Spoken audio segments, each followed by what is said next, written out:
Hello, welcome to Art Story, your local art show. We profile the best and coolest art around town and around the county, Windham County. And today we have a really awesome guest. We have Dede Cummings, the founder and publisher of Green Writers Press. Green Writers Press. Got a little messed up. How are you doing? Great. Really good. Well, I'm really happy you came here today. Thank you for having me. I'm excited. Yeah, me too. Yeah. So talk a little bit more about you. Where are you from? Well, I was born in Rhode Island, on the ocean, in Matunic, Rhode Island, and Providence. And then I came up to Vermont to go to college. I went to Middlebury College. So that was a long time ago. So I've been in Vermont since then. A brief foray to Seattle for a year. That didn't work out because it rained too much. But I loved it. It was like pre-grunge. I was there. And then I was in Boston for 5 years. So in Boston, I was an intern with a small publisher. And then I got a job, a real job, as they say, with Little Brown and Company. And I stayed there for 5 years and started like at the bottom. Basically, I was like a secretary. And then I got promoted to junior designer, and then senior designer. So I created books, interior books, not the covers so much. But I love cover design now. So you went in because you liked reading, or because you liked the process, or like what was it like that motivated you to get into that? Well, undergrad at Middlebury College in Middlebury, Vermont, I was a literature major, and I did my thesis. I had an honors thesis in creative writing. So I really wanted to be a writer. And then I thought, well, I can't really get a job as a writer right away, but I could be an editor. So that was my plan, to move into editorial. But Little Brown didn't have any openings in editorial when I applied, but they liked my portfolio because I had been an intern. So I had some work, and it was all more artistic, and letterpress printing was really intriguing to them. So the man who interviewed me said, why don't we start you on the design side, and then if something opens up in editorial, you can move there. And I ended up falling in love with the design, the making of books, and working with really pretty famous authors at Little Brown at the time. Like, I'd be in my little office working, and I got to work with Mary Oliver, the poet. I worked with Norman Mailer, Thomas Pynchon. That was very exciting for me. William Shire, the historian, who wrote a book, The Nightmare Years, on the Holocaust, on the Nazis' rise to power. And that was such an honor to be working with such a respected journalist. So I fell in love with publishing. I thought, this is a job that enables me to work creatively and always work on new projects. Like, I was never bored. At the beginning, I was bored because I was basically an office person. I was like counting mistakes in the books. That was my job. I had to like count errors. But then, I listened and learned and took classes at night in design at Mass College of Art. Yeah. So, That's how you get. So you came back here. Came back to Vermont because I love Vermont. Who doesn't? And, it was a great place to raise at that point I had a 1-year-old, and he's now 30, and I wanted to go somewhere that was a really good community and a smaller community. And we were living outside of Boston, and it was just really expensive and challenging. So we moved here, and it's been great. I came originally as a representative of Little Brown, the publishing house I worked for. They sent me to Brattleboro to go to the old book press, which is out on Putney Road. And now it's like an incubator for new business. But back then, it was one of the biggest printers in North America. Wow. So they were printing like Harry Potter books there and stuff. So that was great. I got all these free books when I was there. But I remembered that Brattleboro seemed like a cool town. So when it came time to move, we started looking we looked in Northampton and Greenfield and Turner's and Brattleboro and Bennington, and we just lucked out because I got a job in Brattleboro. Doing book design, yeah, because it was all there. Brattleboro has always been an area that is known for printing and typesetting. Back in the day, before computers, they had to have people who did the typesetting. And I got this job as a designer with a wonderful company, no longer in existence, called Irving Perkins Associates. And Irv was great. He was my boss, and he passed away about gosh, maybe 5 or 6 years ago. Lived in Newfane. And he employed probably 30 people. And we worked mostly for Simon & Schuster and big New York publishers. So it was really cool. I worked as a designer there, and it was flexible, so I started to raise my family. By then I had another child, and got really involved in Brattleboro. I did a lot of volunteer, nonprofit work. I got involved in the museum and Insight Photography. I was on the board for 10 years there, and I was on the Brattleboro Food Co-op board. So it's just a great community. Yeah, it is a very tight community. Yeah. It's funny that you were talking about how Brattleboro, or this town around here, has a lot of book stuff, because I don't think a lot of people know this, but Kipling is the Jungle Book, correct? Absolutely. Rudyard Kipling's house is right out on Kipling Road, which is off Black Mountain Road, so right near the School for International Training, World Learning.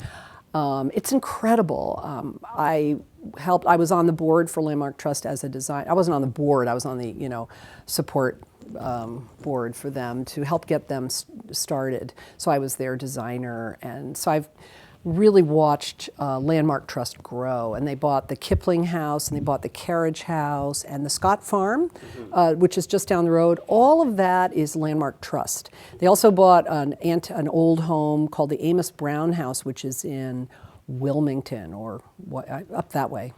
And so yeah, Kipling lived here. He wrote most of his work. He began the Just So stories here in Dummerston, Vermont.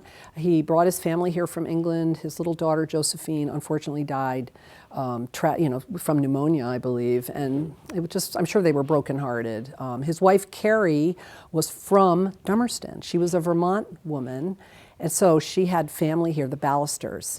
And apparently, legend has it, there was a feud between Kipling and his brother-in-law. And Kipling, he sounded like an amazing guy, but dude, very, charismatic and volatile. And he would come to Brattleboro and play poker in the Brooks house. And What? Yeah, right in that tower area. At least that's what my imagination tells me.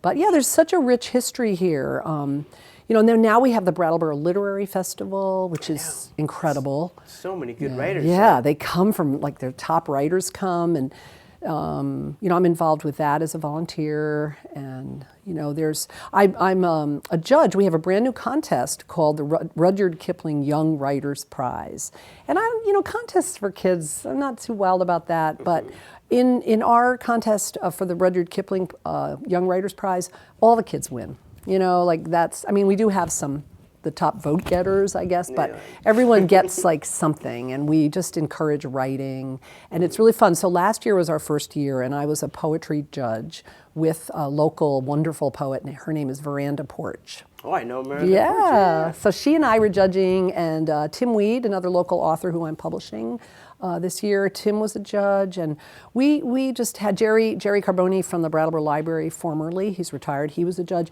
So these young writers from Windham County, we had so many submissions, we had 96 submissions, and they were all prose, a majority, but then we had probably 20 or so poems, because Kipling wrote poetry too. And so that was my area. But the pieces told just so stories. Do you know where that name comes from, Just So? Just So? Yeah. No. Oh, it's cool. It's kind of a cool story that I guess he would tell stories to I don't know if he had more than one, but to Josephine. I think they had a few kids. And then at the end, when they would ask for Kipling to tell a story, they'd say, Daddy, tell it just so. Isn't that great? Tell it just so. How the leopard got his spots, and, these famous stories. And my kids really loved Kipling. They're kind of quirky and strange. The Great Gray Green Limpopo River. They're just, I think kids love the language of Kipling. Yeah. So to be a judge, I'm just so honored. So our contest is coming right up now. So it'll be in the spring. In spring? The Kipling, the young writers. Where can people find out more about this? Well, that's a good question. We're new, so we're trying to get the word out. But if you go to landmarktrustusa.com, the website, there's info. And there's also the schools, like all the public and private elementary schools have info. Academy, Green Street, Oak Grove. I believe Hilltop Montessori is involved too. St. Michael's. We have kids from all over participating. So that's so exciting for me because, you know, reading and literacy and writing is so important for young kids. You know, especially in today's world where everyone, you know, has got their apparatus. So reading is really important. As a kid, I just lost myself in great books, and I just want to continue that, you know, my passion, which is now I'm a writer as well, but also publishing. And we have a children's book division. We're very small, but I call it a division. It's just we call it Sprouts for Kids, for like Sprouts. And a local editor, Rose Alexander Leach, she's young, she's a millennial, and she's running it. It's really cool. I mean, we've attracted some really great young people to the Brattleboro area who have come here to work with us. That's awesome. So yeah, we have, you know, our team. We probably have now 9 freelance editors, copy editors, proofreaders. We have a couple of freelance designers we work with. We're going to get more involved in hopefully some literacy projects, and you know, but our focus is on community activism, really to combat the climate crisis that we're now in. That's why I founded the press. So we give money back to grassroots environmental organizations like 350 Vermont. Every year we're giving them $350 to start with, which is a good number, and then we're going to gradually increase that. We donate to Bonnievale Environmental Education Center. We just started donating to the Southern Poverty Law Foundation and the ACLU. So that's really important. And I'll show you one book. This is so all these books are from the publisher. Yes, so we. How many books do you? Right now we are up to 47 titles published in print, and we have probably 10 more in the works and another 5 in the wings. So we're growing very quickly. How long has the We'll be 3 years old in April. Oh, it's still a toddler. We're a toddler. We're young, but we're young, but we're mighty. Yeah, you like know. a big toddler. We are. But you know, this is our first writer. I'm really trying to bring diversity into children's literature, especially, but in general. And you know, Vermont is really, you know, we don't have so much diversity. More so, we have World Learning here and the School for International Training, which is awesome because it brings diversity to our town. Oh my gosh, we have the circus school. Yeah. So I am really reaching out to writers of color to bring them into our publishing company. In fact, we have a new literary magazine called The Hopper, and The Hopper is coming out in May in print, once a year in print, and it's online every month. So we're encouraging people to submit, and we're going to have a guest editor. We haven't found anyone yet, but we want to have a guest editor, someone who's, you know, can bring in more diversity for The Hopper. But signing Clarence Major was really exciting for us because Clarence is one of the most prominent African American writers in the country right now. Oh yeah, here's Clarence. Where does Clarence live? He lives in California, and he wrote to me and he said, I want you to publish this is his second story collection. He's a poet and he's a painter. He did this. Does he make that as Yes. Oh, that's nice. So I got this email and I read the titular story is called Chicago Heat. I read it in 5 minutes. It's very short and it's all one paragraph. He does a lot of experimental work, and I just I was at my computer and I thought, this is amazing. I can't believe it. And I wrote him and I said, are you submitting this to Random House? Yeah. He said, no, I just want it to go to Green Writers Press. That's awesome. He said, I like your mission. Whoa. Yeah, it was really exciting. And then this other Vermont writer, David Budbill, many of viewers would know David Budbill. I mean, he's one of the most famous Vermont authors.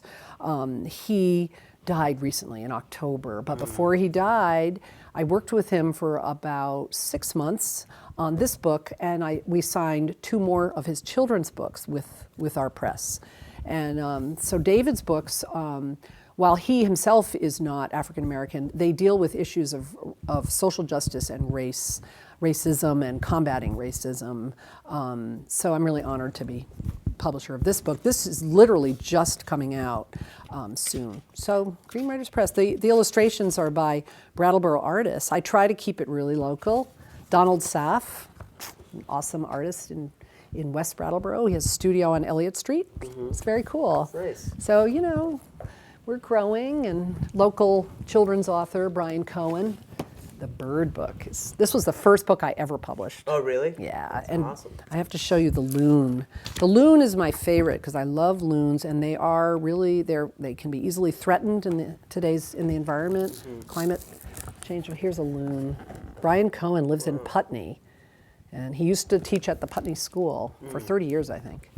So I think it's great to publish authors from all around the country, but also local. Yeah, one of my friends talking about Kipling. He made Peter Gould made the play last year about Kipling. His book is also pretty interesting. It's only one side, one. His play, Marley. Yeah, Marley. There we go. Yes, It's I just published it. Yeah, one. What is it called? One line. That is very experimental. I've never heard of a book That's like experimental, yes. And it came to me, and I thought, I don't know about this, but you know Peter. Peter Gould was like, yeah, you can do it. And it's told just from the point of view in all dialogue. There's no descriptive writing. Yeah. All dialogue of the point of view of the one character. So you have to imagine what the other person is saying. So imagine this, you're talking to someone on the phone, or you're talking on the phone, and I can't hear what the other person is saying. I can only hear you. So I have to imagine what the other person is saying. And it really works. I mean, Peter Gould is brilliant, no question. He's amazing. So we're excited because we're publishing his collection of stories from the commune in Guilford, Packers Corner, and the book is called Horse-Drawn Yogurt. And the subtitle is Stories from Total Loss Farm. That's awesome. That's coming out in April. There's going to be a big launch party in Putney at Next Stage Arts, April 7th, beginning at, I think it's starting at 6 p.m. I'm going to be there. We're going to be there. Yes. It's going to be awesome. Peter's going to read. I'm going to read from my new poetry book. Vermont State Poet Laureate Chard Denord will be reading. Another Brattleboro poet, Megan Buchanan, is going to read from her. My neighbor. Oh, well, we have Megan's book. Megan will be reading. I know, we're really, really Hello, Megan. excited. I didn't know you had a book. Yes, and look, here's Megan's book. Clothesline Religion. That's the truck. That's her truck. That's Isn't so that great? awesome. So That's Megan, great. And this book is absolutely gorgeous. So what is it about? Well, you know, this is how I describe it. I always like to have a reader line, or what we also call a log line. So if you have to do a really quick pitch with, say, someone from the media, you know, say BCTV calls me up and they're like, we want to get, you know, this book. I'm rushing out the door. What's it about? So what I like to say is, this is Portrait of an Artist as a Young Single Mother. Aww. You know, like James Joyce. So it's like Portrait of the Artist as a Young Single Mother. And Megan is now a dear friend of mine, and I have a poetry book coming out in April as well. But I didn't publish it because I don't believe in publishing my own work. Yeah. You know, and so I won a contest last year. So my book is coming out in April, and Megan and I are going on tour all through Vermont, along with our friend James Cruz, who has a new chapbook out. And James is one of our editors. So the three of us, we're going to carpool, and we're going to go to bookstores all around Vermont. You know, it's National Poetry Month. April. And then Poem City in Montpelier is a big deal. So we're going to be speaking and reading up in Montpelier in honor of National Poetry Month. So nice. We're excited. That's really cool. Yeah. So now, imagine somebody's watching this and they're like, "Man, I have all these ideas. Like, how can I publish my book? Or like if they wanted to, how can they contact you?" Okay. Well, we are happily swamped with submissions. It's so great. People from all over the country are finding out about us. Through social media and word of mouth, and also there have been a number of articles about us in Publishers Weekly. So that's the national trade magazine for the publishing industry, and they like us. It's so cool. I mean, they featured us. Last November there was a big article in their industry issue. So people are finding out about us. So our contact page on the website has submission information, and people can submit to us. We use a program called Submittable. We just transitioned over there. I work with Bennington College fieldwork term, and the interns are amazing. So every year I have 3-4 interns who come and work with me. And this year they helped me organize the submissions because my Gmail was like Exploded. 9,000 Gmails. Whoa. And so yeah, I've been getting a lot of support from these wonderful interns from Bennington College. So people can submit through our website, greenwriterspress.com, and then through the contact, menu, there's a submission link, and it talks about the process. It takes usually 3 to 6 months to get a response, and we really try to read and write thoughtful responses to everybody rather than a form letter. And we encourage people, one way to get involved is to submit to the Hopper, which is our online literary magazine. It has an environmental and nature focus, and scientific, and also, essays and poetry. But we also have Room for Craft, which we just featured Dar Tavernier and John Singer from Tavernier Chocolates on the Cotton Mill Hill. We did a big feature on them. We also did a feature on Veranda Porch. So we have these like interview links. So it's not just poetry and fiction and nonfiction. We also have book reviews and features. So the Hopper is a great way to get involved.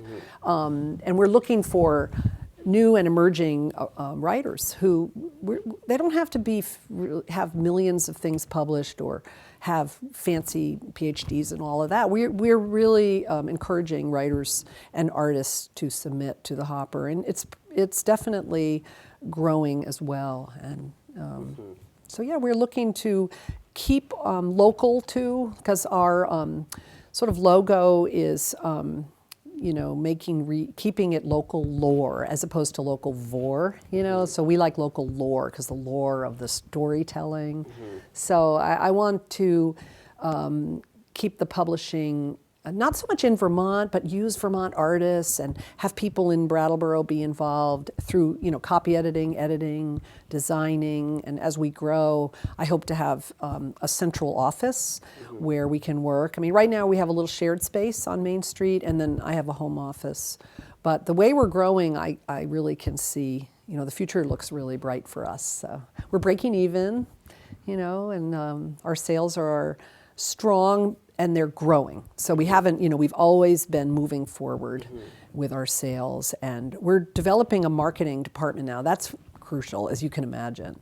We really need now to do the marketing outreach. So we have some people who are getting involved on a freelance basis for now. We also have volunteers. It's incredible. That's great. Yeah, people just want to read for us or help us, and that's really cool. And then the local bookstore, Everyone's Books, Nancy Browse. We should go there. Yes, we love Everyone's Books. They sell a ton of books for us. Plus, they're really supportive. So we want to encourage people to shop local lore, and local vor, and then stay away from Amazon. That's good. Amazon is not a company we want to, we do sell a lot of books on Amazon just because that's part of the account. We have national distribution with a New York company called Midpoint, and they're based in Tennessee and in Manhattan as well. So they sell our books all over the world. It's, we're growing. We have ebooks, and of course, ebooks are popular, but ebook growth didn't happen like it was supposed to. People still love a physical book. Yeah. I've heard things like even the smell of it, the texture of it. It's important. You get the whole experience. Exactly. Of it. Just like reading. Frankly, at the end of the day, I really like to get away from the computer and my iPhone and or smartphone or whatever, and just read. There's nothing better than, in Vermont, like reading by the fire and turning the pages. So for me, it's a ritual, and I think that being a publisher, it just occurred to me one day in April. I was so worried about the climate crisis, and I thought, what can I do to make a difference? Because sometimes you feel, especially with this, after the inauguration, it's easy to feel discouraged. But rather than that, I want to turn my energy into activism. You know, I'm a member of Weekend in Brattleboro. There's some really great groups like 350 Vermont. We have a Brattleboro node that Daniel Quip is running, and so that's all part of the plan for activism. And so our publishing company is a way for people to feel part of a community. Yeah. You know, because the corporate world isn't as welcoming to writers. You can feel overwhelmed, like how I have to get an agent, I have to go to New York. We welcome submissions, you know, and it's important, but we also partner with the author, and, you know, in exchange for really generous royalties up to 50%. You know, normally it's like 8 or 10 or 12% or 15 max. My publisher for my poetry book is giving me 25%. And so we work with 25 to 50% scale, but we ask the author to help us partner and work with us to do marketing and publicity. So we want to, it just creates more of a community. So we want to continue with that and, you know, grow the business. But then we will be bringing in a marketing team. Right now we freelance that out. There are a couple of good freelancers we use in Vermont and another group in Boston who help us. But that's just on a per book basis. But eventually we will. Talking about after the election, one of the best things that I heard about lately, it's some people have started to gather at the Hooker Dunham Gallery, or what is it's not the Hooker Theater. Dunham, it's upstairs. It's the Dionich Gallery. Yeah, I was one of the founders of it. Yeah, and she had this little gathering of people just writing love letters to people that have been affected by hate crimes lately. Wow. And, you know, that's a really good way to show solidarity. Yeah, exactly. And it's just the power of writing, you know, that rather than just saying a tweet, you know, just tweet about something, you put your soul into your words and color it in. And it was just really nice to see all those kids and just so seeing them good. having fun, just expressing themselves. Yeah. Writing. Yeah. Well, thank you so much for coming. I just had a blast. I think we could keep talking about this forever. But thanks for having me. What again? Your website is? We're at greenwriterspress.com, and then on Thursdays we're at the Book Lounge over at Duo Restaurant. We're there every Thursday from 6 to 8 talking about books. I'm the host, so I want to give a little shout out to the lounge, the Book Lounge. Yeah, you should go. I'm gonna go. Thursdays we write as well with editor Jessica Swift, and hopefully she'll be on the show.